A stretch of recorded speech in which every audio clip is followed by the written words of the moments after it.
Hi, this is Jaya. In this video, we shall see about the impact of American War of Independence on England.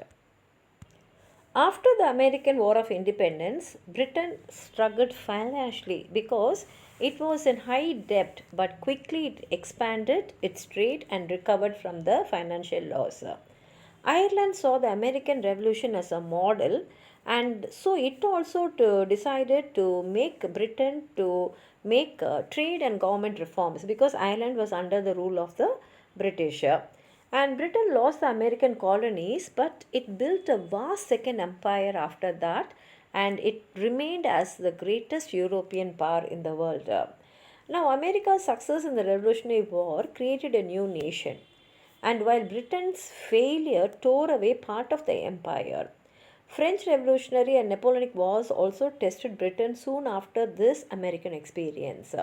And Britain had to fight a very long war against Napoleon soon after. Now, this Revolutionary War sent the national debt soaring and created a yearly interest of nearly 10 million pounds.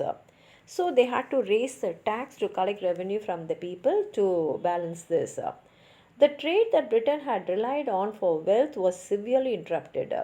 Imports and exports experienced large drops, and the following recession caused stocks and land prices to go greatly down.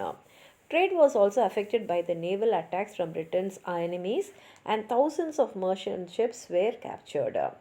And war industries like the naval suppliers and the textile industries which made uniforms, they were experiencing a boost in their business.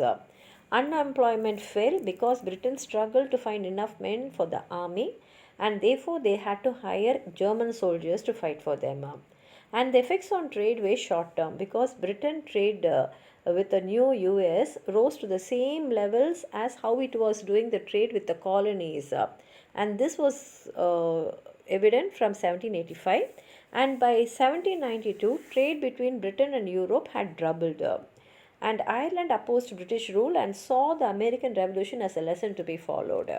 Campaigners for reform in Ireland organized groups of armed volunteers, and they decided to boycott all British imports. Therefore, Britain relaxed its trade restrictions on Ireland so that they could trade with British colonies and freely export wool, and also they reformed the government by allowing non-Anglicans to hold public office. And they repealed the Irish Declaratory Act, which actually helped them to hold Ireland under them. And therefore, they had to give them full legislative independence now. And because of this, Ireland remained as part of the British Empire. Now, Britain's failure in the American Revolution led to demands for constitutional reforms also. The government was criticized because it did not function properly, and there was a fear that Parliament has ceased to represent the views of the common people, and it expressed the views only of the wealthy people, and simply they approved everything the government did.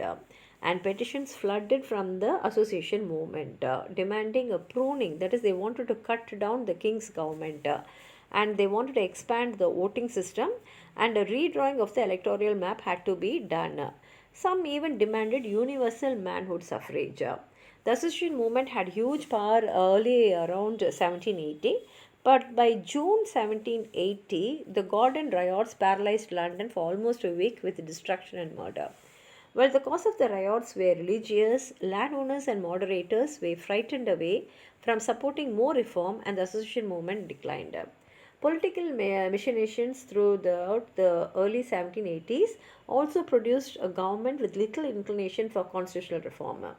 Though Britain lost 13 colonies in America, it still retained Canada and lands in the Caribbean, Africa, and India, and it expanded its power in these regions, building what has been called as the Second British Empire, which eventually became the largest dominion in the world history. That is, Britain was almost ruling the whole world. And Britain played a key role in the French Revolutionary and Napoleonic Wars despite the loss across the sea. And these are the impacts which the American War of Independence had on England. If you have anything more to add on to what I've said, please write it in the comment box, like the video, share it with your friends, and if you have not subscribed my channel, please subscribe and support. Thank you.